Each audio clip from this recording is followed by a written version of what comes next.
Olá, como o Espiritismo hoje se propõe a mostrar em conversa com estudiosos do Espiritismo. E o tema do nosso programa de hoje é especial porque estamos ao vivo com 1 hora de duração, transição planetária. Prepare-se, Entre Dois Mundos está começando agora. De espíritos nobres e a desencarnação sem retorno à Terra de espíritos comprometidos com o mal, um período de bênçãos, uma nova Canaã, em realidade, um mundo menos de sofrimento, que ele denominou como mundo de regeneração. Este problema é de longo curso e nós vemos que, para tanto, a ciência, a tecnologia, mas também a ética moral do Evangelho devem contribuir fortemente. E notamos já as diferenças entre a velha mentalidade e a nova construção de um mundo de paz. É uma transição, esse período que nós estamos passando entre o mundo anterior de dores, amarguras e este mundo de esperanças. Pois é, Haroldo, as escrituras dizem que os tempos são chegados. A gente pode dizer que em plena transição, essa transição que está acontecendo realmente no nosso planeta, os tempos efetivamente já chegaram? É uma que a gente chama de uma esperança de renovação do mundo. Os antigos, em vendo a injustiça se alastrar por todo o mundo e vendo os justos serem perseguidos e sofrerem por terem uma fé, por serem pessoas dignas, que seguiam princípios morais e éticos, eles se perguntavam: quando virá o tempo em que os injustos serão levados a um tribunal divino para serem responsabilizados pelos seus atos? Então criou-se essa expectativa, essa esperança da renovação do mundo. Isso está cantado em todos os profetas, Isaías principalmente. E o Consolador Prometido, o Espiritismo, ele retoma essa linguagem e aproveita a ideia, porque é verdadeira, né? Retomando a fala do Divaldo, Deus renova os mundos como renova os seres. E chegado esse momento de renovação agora, é uma ação de saneamento geral, em que os bons vão ser valorizados, os valores éticos, morais vão ser respeitados e aplaudidos, os heróis serão os humanistas, né? Como o Divaldo, e os nossos irmãos que ainda estão presos à maldade, à crueldade, serão vistos como doentes que precisam de tratamento e não como ídolos para serem adorados. Pois é, Haroldo e Divaldo, nós estamos nessa realidade que é tão instigante. A transição planetária é um momento de crise, é um momento de convulsão, parece que tudo está um tanto quanto às avessas. Até que ponto, de fato, nós não estamos à beira de um final de mundo? Nós podemos ler com muita propriedade Marcos 13, quando Jesus dita o célebre sermão profético e faz uma das análises mais profundas nesse caráter do porvir, porquanto todos os anúncios que ele apresentou, ao referir-se à decadência do templo, que ele poderia reerguê-lo em 3 dias, e ao ser perguntado pelos amigos, mas como seria isso? Quando acontecerá?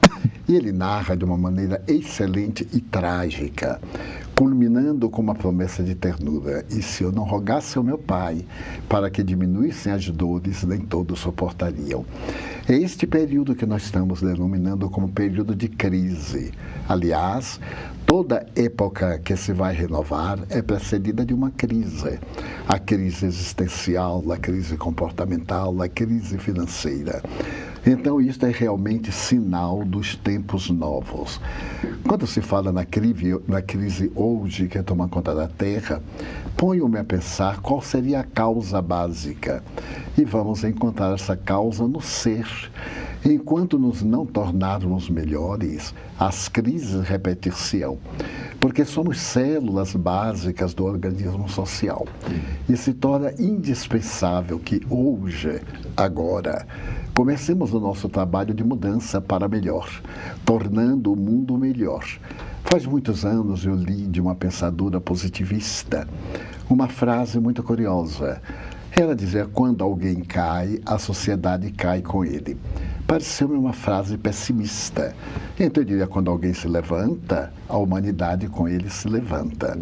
E me recordo também de uma outra frase de um dos pais da física moderna, quando falou que se uma pluma se movimenta às margens do Pacífico, esse movimento influencia todo o universo. Então, o universo é resultado dos nossos pensamentos. E estamos vendo o efeito dos pensamentos anteriores, agora transformados em crises existenciais, econômicas e internacionais. Divaldo, assim, Haroldo, parece que essa convulsão toda vem de uma forma tão potente que a gente dá a impressão de que nós estamos só enxergando isso, esse momento. Há alguma esperança em termos de solução? Porque o mundo parece estar ruindo. Assim, como disse o Divaldo, a humanidade elegeu um projeto que foi tomar o ser humano na sua fragilidade como centro do universo e como medida. E agora nós chegamos a um fracasso, uma espécie de falência desse modelo. E chega o momento agora em que a gente percebe que Deus precisa ser trazido de volta ao centro da nossa consciência, como diz a Joana, do nosso coração, para que nós tenhamos um rumo, valores que estejam acima das nossas fragilidades humanas. Nós estamos preparados para isso, Haroldo? Eu acho que descemos tanto, ainda vamos descer mais um pouco, e que chega um momento em que não há mais alternativa a não ser subir. Nós não estamos no auge da crise, não, Divaldo? Ainda não. Segundo os benfeitores espirituais, esse processo de decadência moral não tem fundo. Como uma escada que não tenha último degrau. Sempre se pode descer um pouco mais.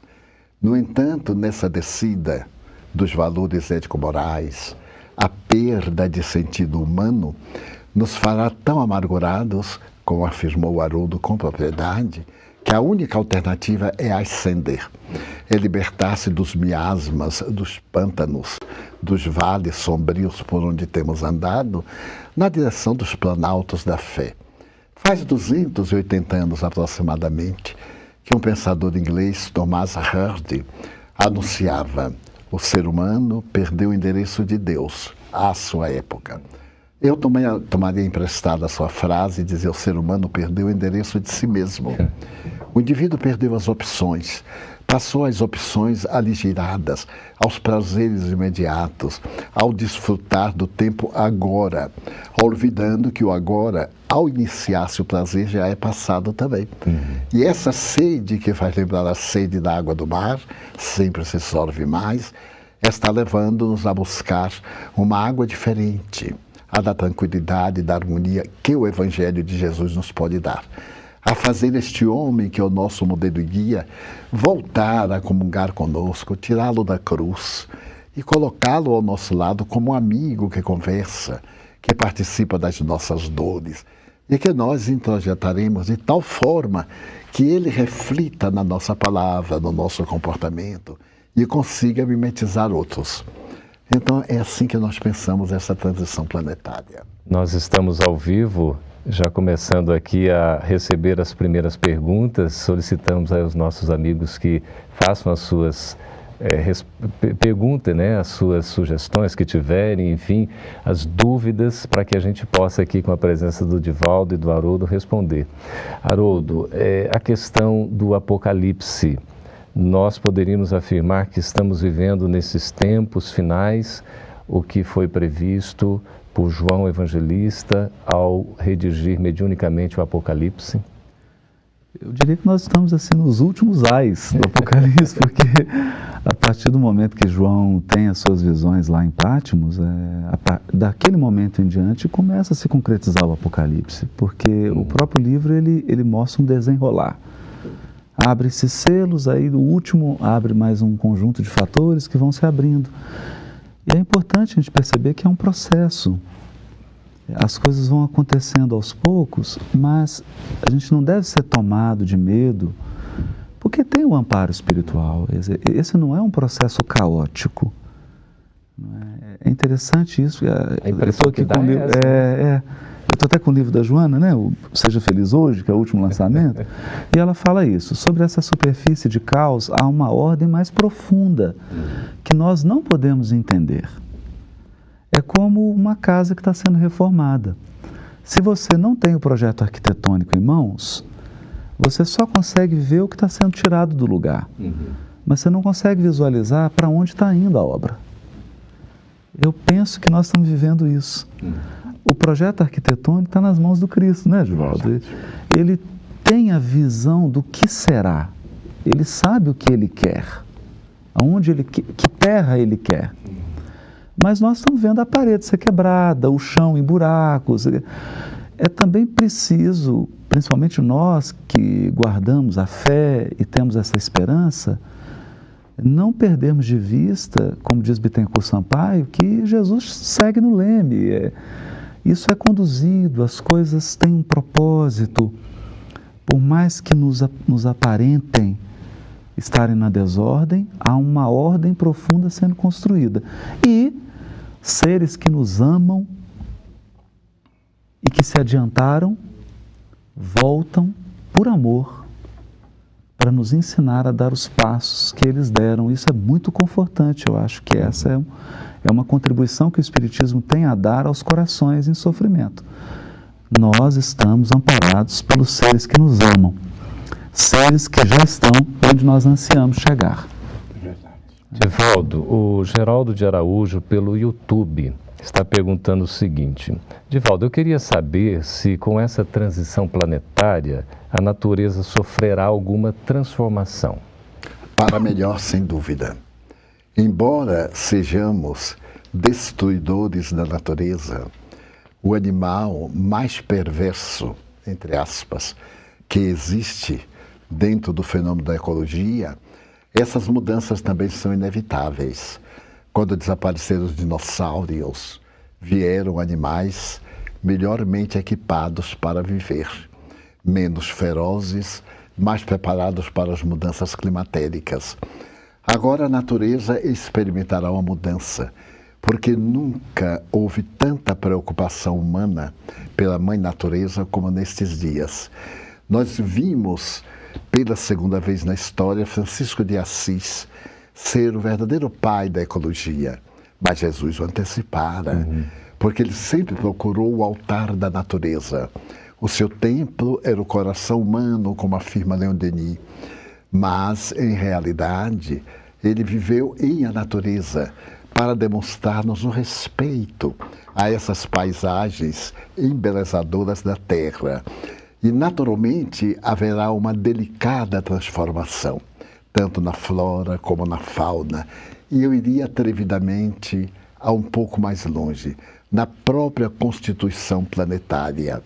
Porque, naturalmente, o magma no interior do planeta terrestre seria expulso, a superfície do planeta seria ligeiramente modificada, a mudança para que o clima se torne mais favorável, sem as temperaturas muito elevadas nem muito baixas, a inclinação do eixo da Terra tão decantado pelo Instituto de Geofísica, iria adquirindo uma certa verticalidade para proporcionar uma natureza mais bela e mais respeitada.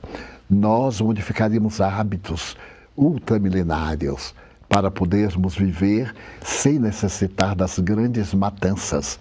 Encontraremos soluções para os problemas da destruição, como observamos neste momento, a destruição das florestas para alargamento das habitações humanas, o desaparecimento de muitas espécies ou espécimes que tiveram seus lares destruídos, eles estão invadindo os lares dos chamados civilizados. Então, essa transformação será generalizada. Eu anelo e sonho por este momento que virá e que já está acontecendo desde quando Allan Kardec nos apresentou a nova luz, a luz da certeza e da esperança através do Espiritismo, a mudança de natureza física, moral, emocional do planeta terrestre. Maravilha.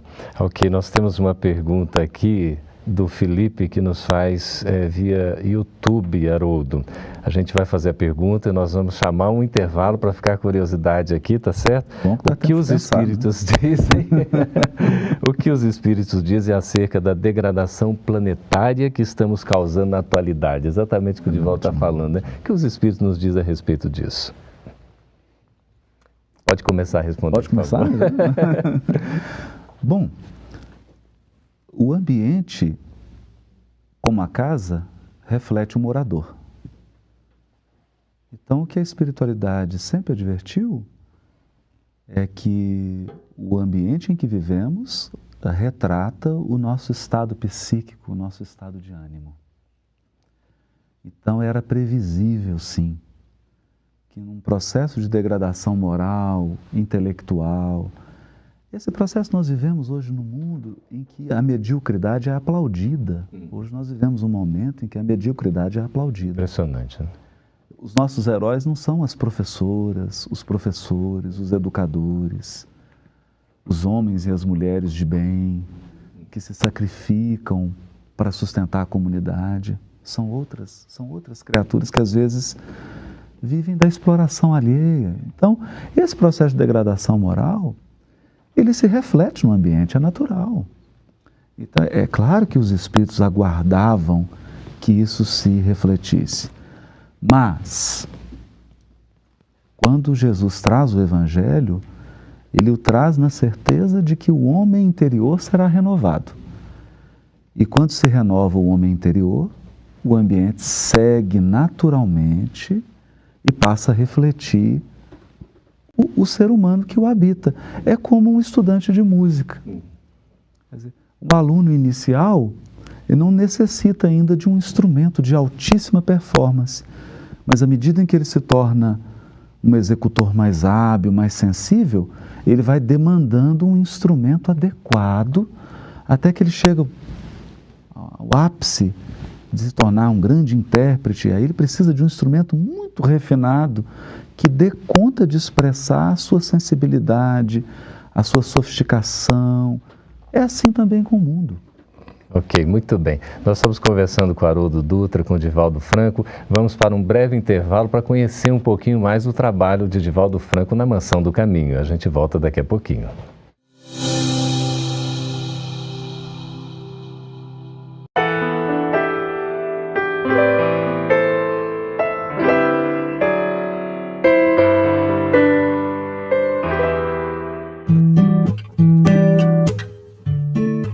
A partir de 1952, em Salvador, na Bahia, esta agradável área de jardins coloridos começa a ser palco de inúmeras histórias de superação. Superação da dor, da desesperança e do abandono. Em uma das áreas mais pobres de Salvador está a Mansão do Caminho. Por aqui já passaram até hoje cerca de 35 mil jovens e crianças que encontraram nesse local uma última alternativa de sobrevivência.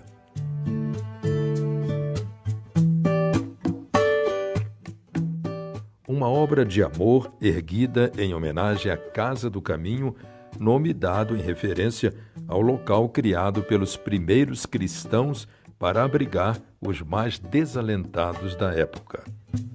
O espaço é um complexo de 78 mil metros quadrados e abriga setores de saúde com policlínica, laboratório e centro de parto normal.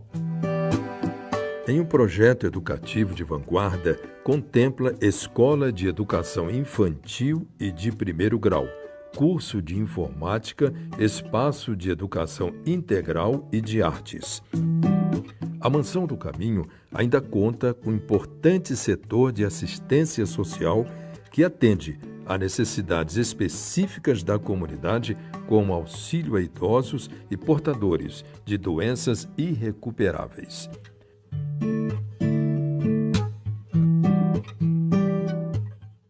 Por trás de todo esse empreendimento de amor está o pai de mais de 600 filhos adotivos, registrados em cartório em nome de Divaldo Pereira Franco, o tio Di.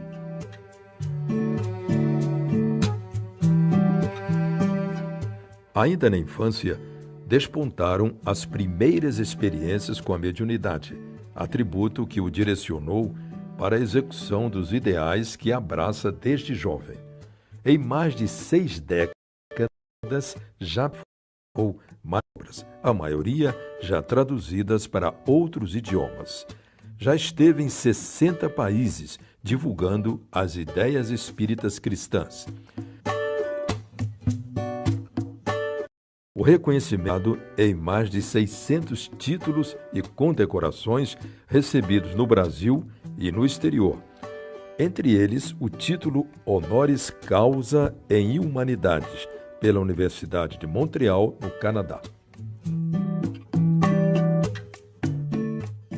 Em 2013, deu início ao movimento Você e a Paz, visitando os bairros mais populosos de Salvador, divulgando o movimento ecumênico a favor da paz e da não violência.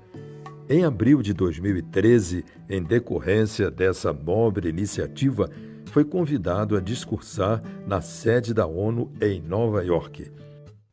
Divaldo Pereira Franco representa um dos maiores exemplos brasileiros de pacifismo em atuação pelo mundo, recebendo o título de Embaixador da Paz, concedido pela Ambassade Universelle pour la Paix, em Genebra, na Suíça, em 30 de dezembro de 2005.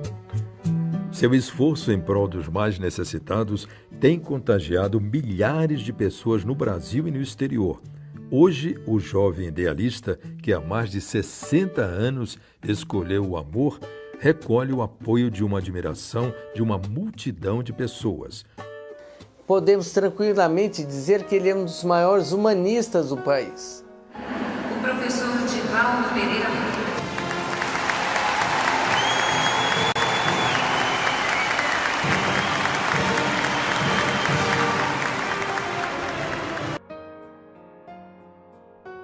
Divaldo Pereira Franco continua recebendo homenagens de várias partes do mundo. Homenagens essas que poucos homens receberam. Na comemoração de O Livro dos Espíritos em São Paulo, 15 mil pessoas fizeram justa homenagem àquele que passou toda a sua vida amando, educando e levando aos 5 continentes a mensagem de amor e de paz da doutrina espírita. O desejo de Divaldo Pereira Franco é conclamar as mentes e corações para uma importante reflexão, a necessidade urgente de ser firmado o inadiável compromisso entre você e a paz.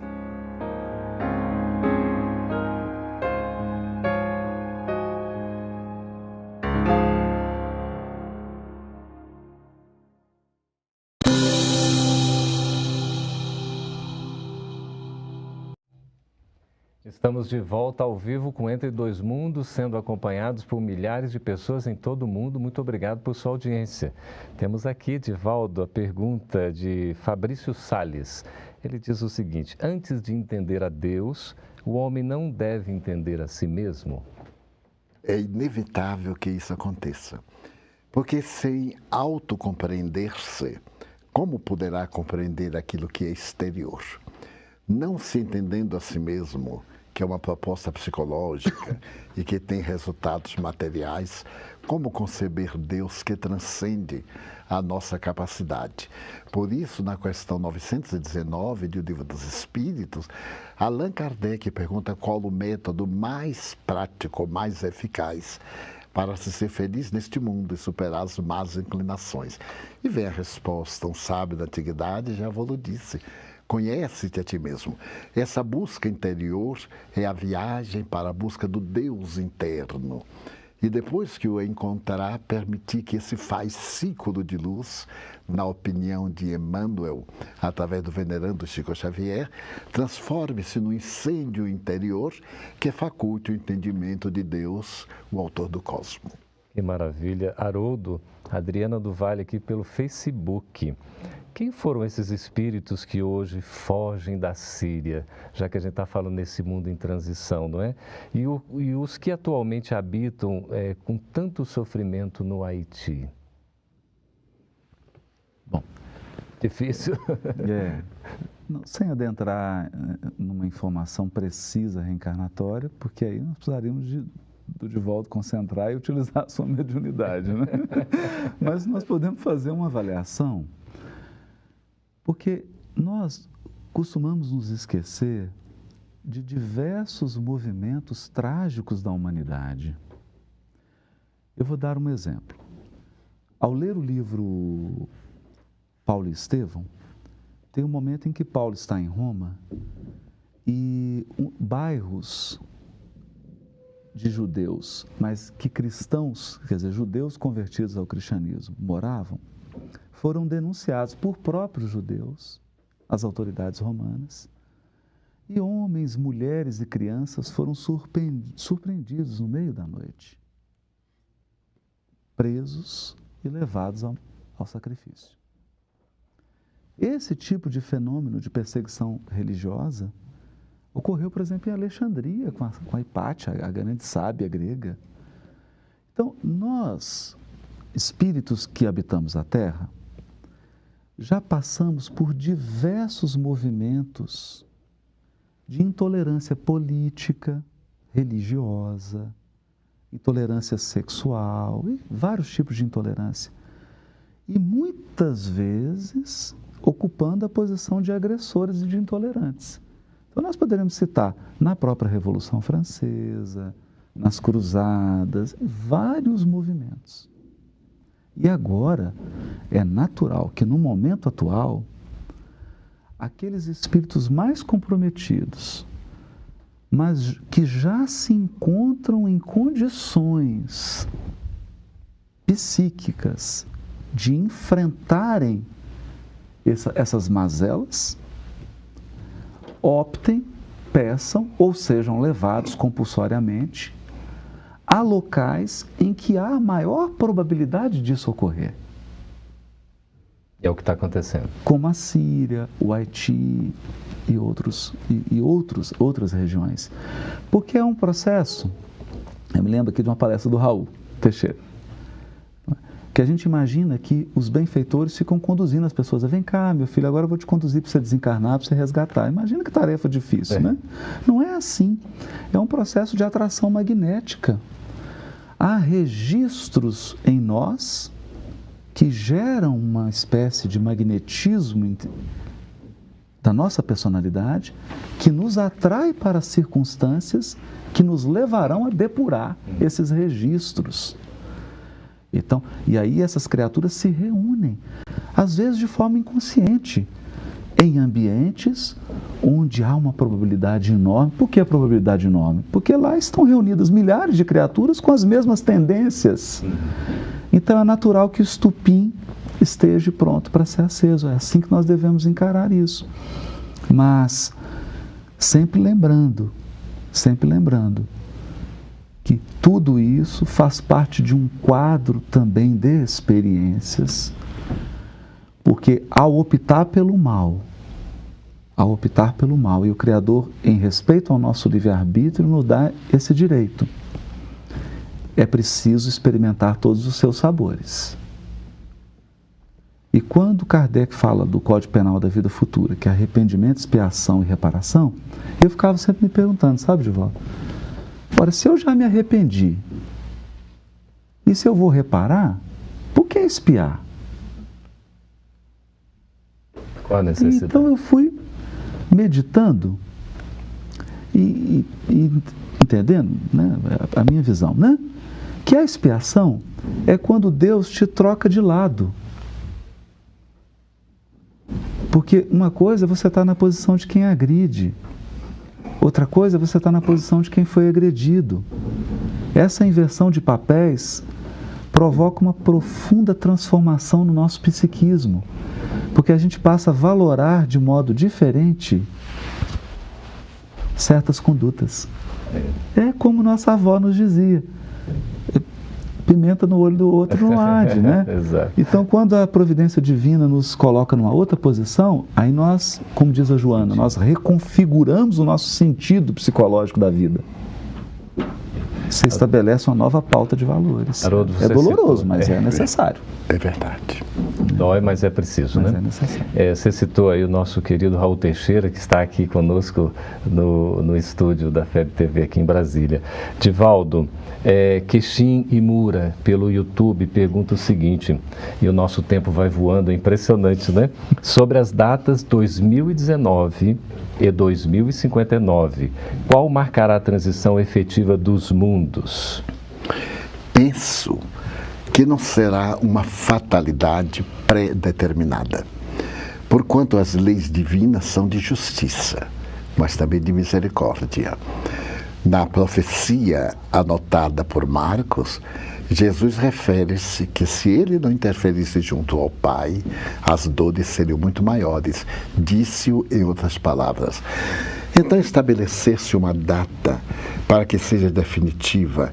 Então, no dia X, acontecem muitas tragédias e no dia Y estaremos todos modificados. É um pouco de utopia. Quizás, nesse período, haja algum acontecimento marcante. E quanto à afirmação ser colocada na boca de Chico Xavier, eu confesso que a mim me surpreendeu muito, para que ela fosse feita após a sua desencarnação, muitos anos depois, utilizando-se da memória mediúnica. Muito bela a colocação. Mas a mim me parece que se o Chico houvesse pedido segredo, esse segredo seria em tempo indeterminado, em homenagem e respeito à sua palavra.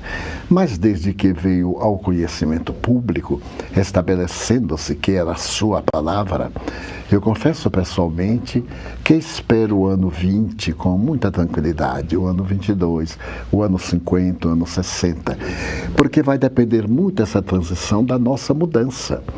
Se modificarmos de atitude mental, de atitude comportamental, se de repente preferirmos o abraço fraterno à traição, ao estado de desgaste da criatura humana, mudam-se os métodos, os recursos da reparação, que está incluindo-nos a nós todos.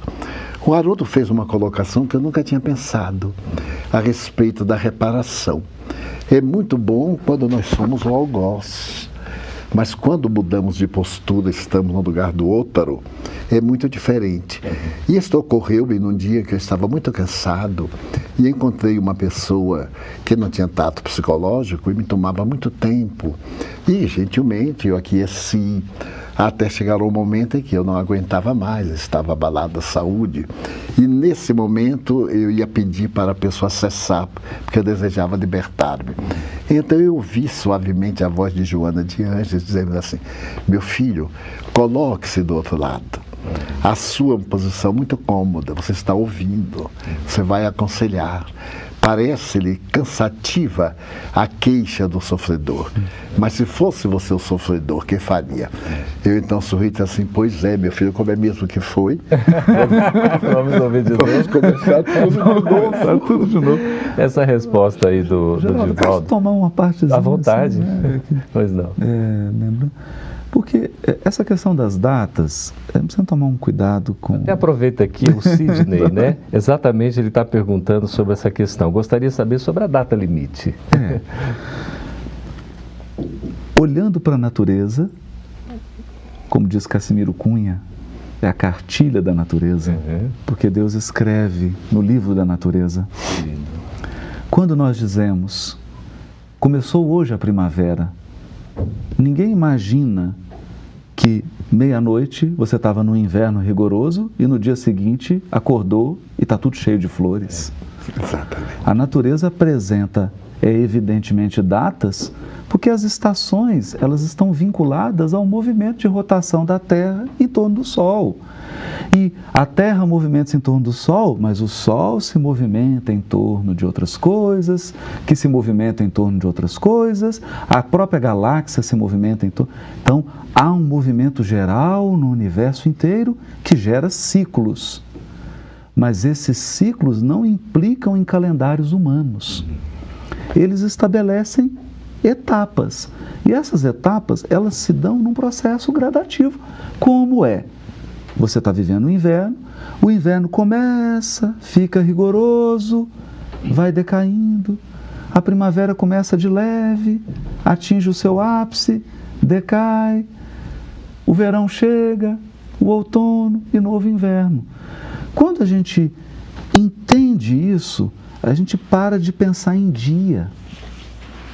Por isso Jesus disse, daquele dia e hora, nem o Filho, nem os anjos sabem, mas só o Pai. Porque você vai entrando em ciclos cada vez mais amplos que fogem à nossa compreensão. Então, eu acho uma sugestão, né? Porque é algo que tem me ajudado a compreender o fenômeno. Pensar em fases, ciclos. Você sai da infância, entra na puberdade, na adolescência, entra na maturidade. Aí da maturidade a gente agora já vai caminhando para a vista cansada. Fase a fase. É a fase, né, Divaldo? As coisas vão assim, lentamente. Divaldo, tem uma dúvida aqui da Maria Antônia pelo Facebook, que é uma dúvida, acho que de muita gente, se não de todos nós. Nesse período todo de transição, nessas crises que a gente, né, está vivenciando, enfim, ainda não é o ápice, afinal de contas, não chegou no fundo, tem mais coisa ainda para a gente atravessar. Ela pergunta o seguinte: Emmanuel será um líder do governo? Ele reencarnado? Seria muito atrevimento profetizar que fará o espírito sábio Emmanuel. Que ele será um membro da governança divina, sem dúvida. Mas o recurso de que se utilizará escapa-nos a todos. Porque a contribuição evangélica e filosófica, com muitas tintas científicas, que ele deu através da mediunidade de Chico Xavier, constitui um material para os próximos 100 anos de reflexões. A coletânea daquelas mensagens diárias que a FEB, num momento muito feliz, reuniu em 3 ou 4 volumes, são um atestado da sabedoria desse espírito. Hoje, na carne, dominado pelo véu relativo do esquecimento, ele trouxe traçada uma tarefa missionária, sem dúvida, que nos escapa. E talvez ela pode ser neste ou naquele capítulo. Falam-me que ele viria na condição de um professor, de um mestre. Mestre, com letra minúscula, que ele sempre foi desde o início das comunicações. Mas pouco importa em qual função ele venha. Ele já é um dos símbolos da Era Nova. Que maravilha. E à sua semelhança, outras entidades venerandas de ontem, de hoje e também de outra dimensão. Qual ocorreu no passado da construção das grandes pirâmides, dos grandes elementos que constituem as mais belas obras da antiguidade e também das grandes escolas de pensamento, como a escola de Alexandria, a escola neoplatônica e a Revolução Industrial e etc.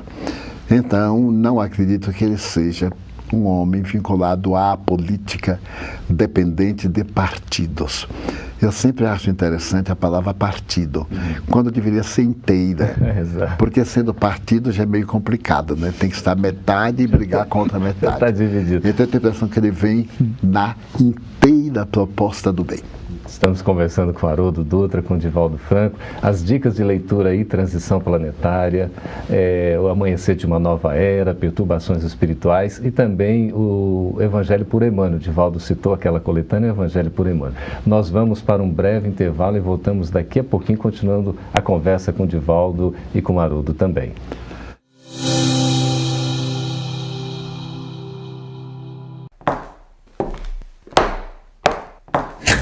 Eu preciso falar com você que está assistindo ao Entre Dois Mundos. E aí, você está gostando? Então, este programa precisa de você para se manter no ar. E sem a sua ajuda, nós vamos parar. Colabore com a divulgação do Espiritismo fazendo uma doação para a Federação Espírita Brasileira. Acesse o site www.febtv.com.br/quero ajudar e saiba mais como contribuir com a sua TV Espírita. Não deixe essa luz apagar.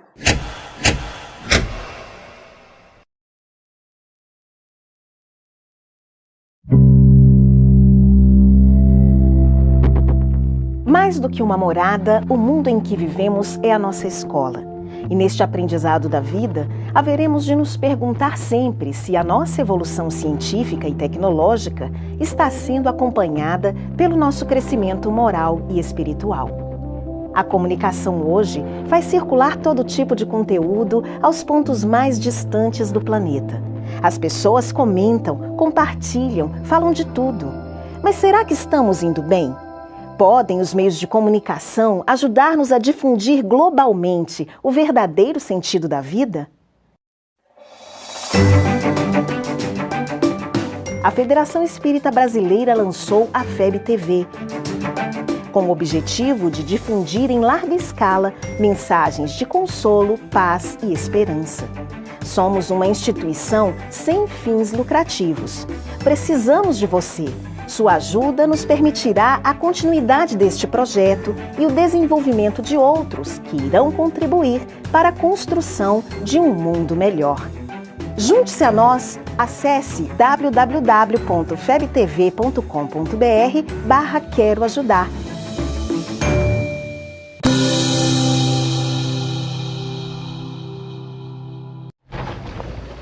Estamos de volta com Entre Dois Mundos ao vivo. Você que está nos acompanhando, estamos sendo acompanhados por milhares de pessoas em todo o mundo. Obrigado pela audiência. Estamos também à disposição para esse programa ficará free, livre para todos os que quiserem assisti-lo depois, aí pela internet, no site da FEB TV, pelo YouTube, pelo Facebook, enfim, vai estar acessível para que todos possam desfrutar desses momentos tão gostosos que a gente está vivenciando aqui.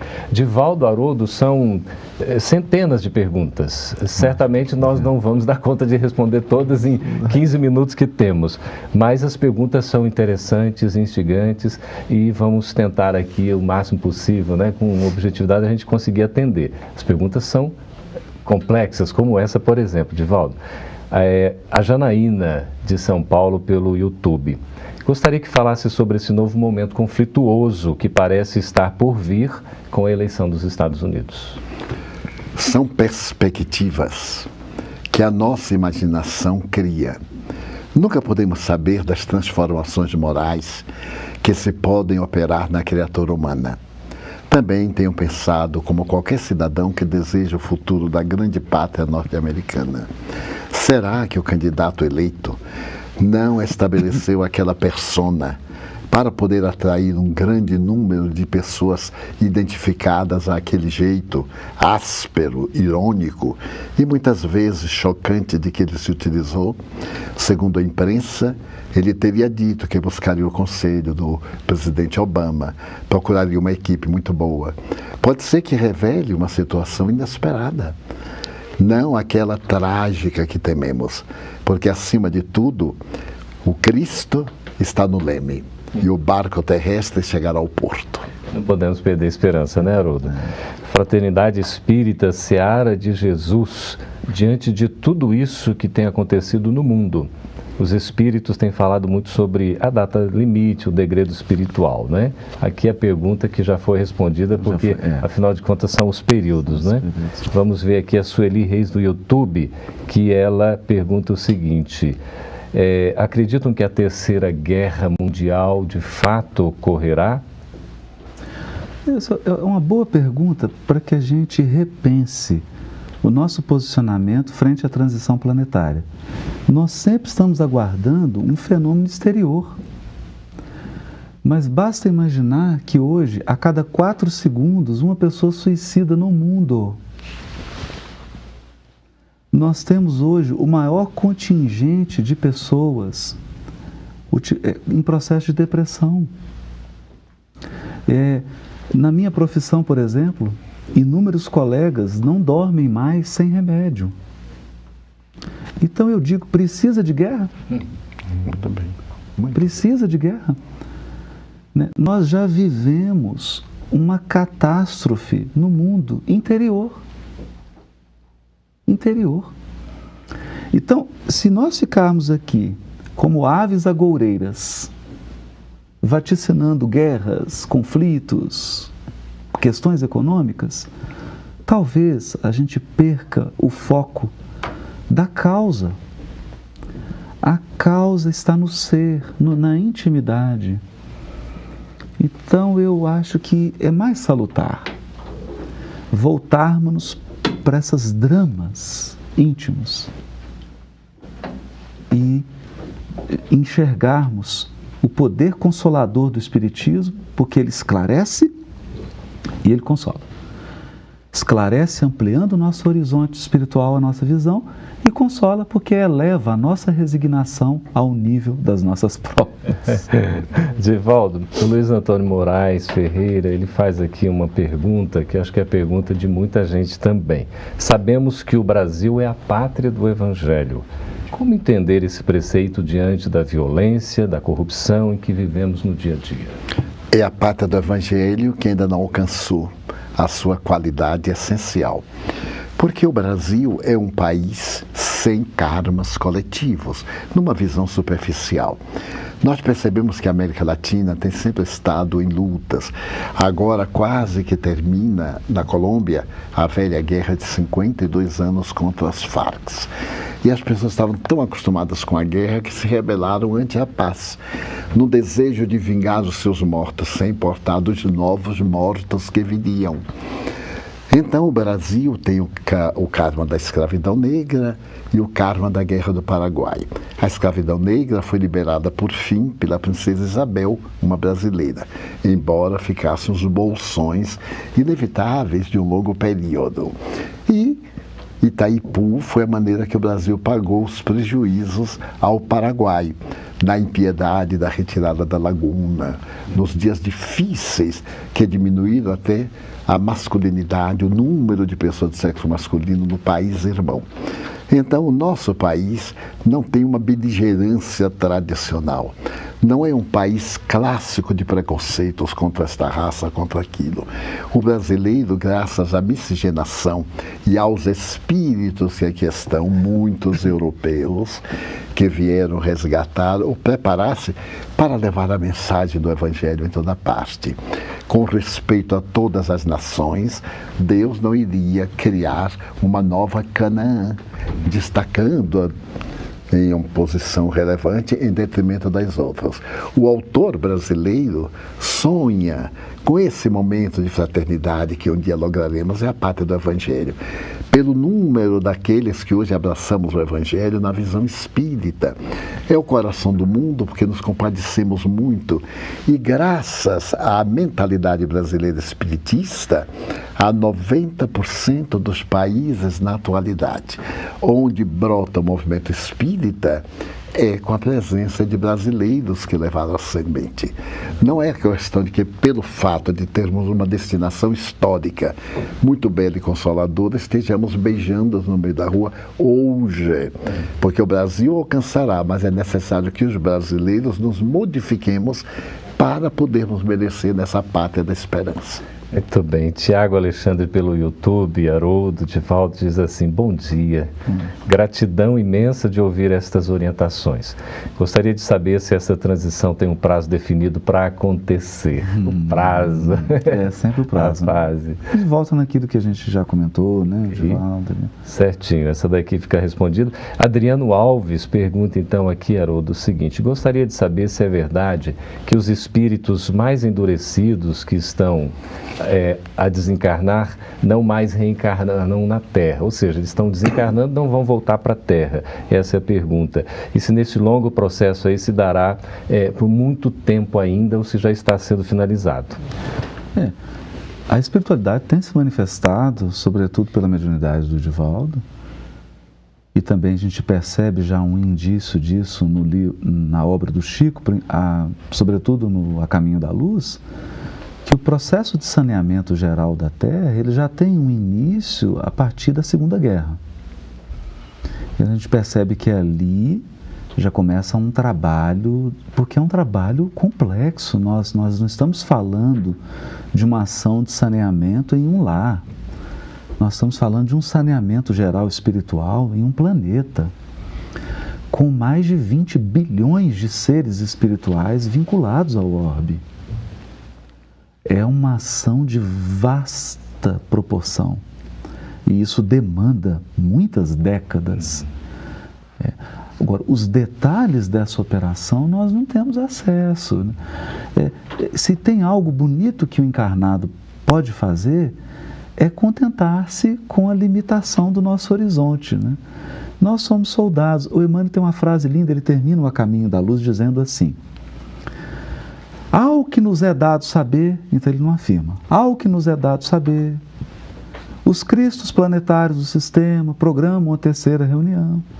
Aí ele diz assim: o que será deliberado?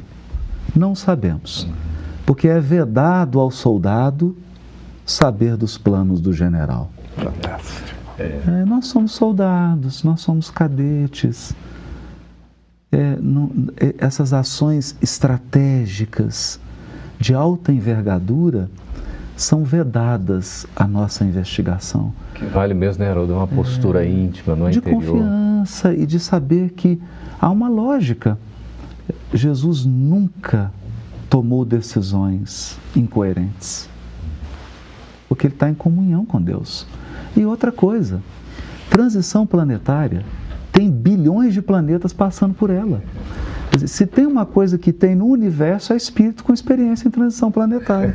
Alguns já têm currículo assim, você pega o currículo dele, ele já participou de 50 transição planetária. Ele está experiente, os técnicos... né? Jesus não recruta assim, técnicos que estão começando agora.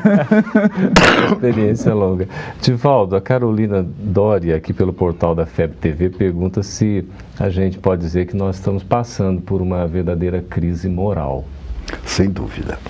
A grande problemática da crise é de natureza moral. A perda de uma ética, a perda de um roteiro de segurança, a perda daquela proposta do Cristo, do amor, mas não apenas do amor da libido. A libido é uma forma de amor, mas o amor preconizado pelo Cristo é de muito maior profundidade. É um sentimento de largueza quase infinita, que nós ainda não podemos alcançar, mas que podemos manifestar através da tolerância, da compreensão, da fraternidade, da ajuda recíproca. Isso nós podemos fazer. Que beleza.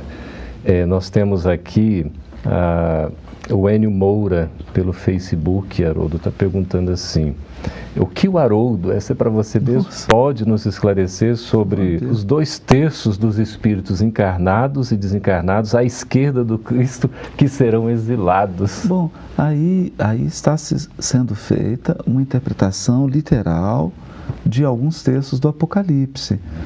E nós aprendemos na introdução do Evangelho segundo o Espiritismo que muitos pontos da Bíblia, dos autores sacros, dos evangelhos em geral, eles somente são ininteligíveis por falta da chave. Essa chave está completa no Espiritismo.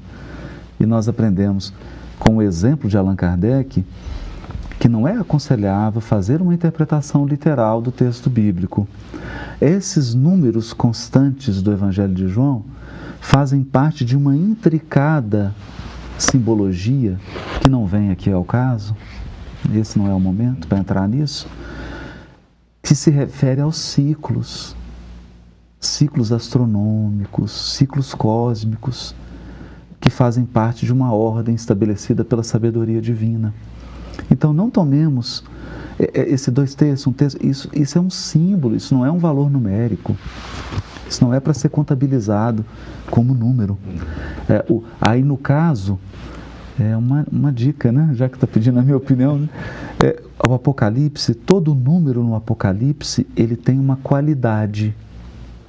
Então, não vamos enxergar número no Apocalipse como quantidade. O número indica um valor.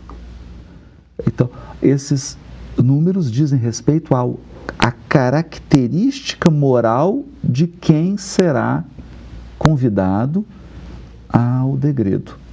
Sempre lembrando, nós pintamos o degredo com tintas muito escuras, mas não constitui um ato de bondade um pedagogo que percebe que o aluno não está conseguindo acompanhar a turma, conduzi-lo a uma outra turma, onde ele possa aprender a lição no ritmo e da forma mais condizente com o seu estado íntimo?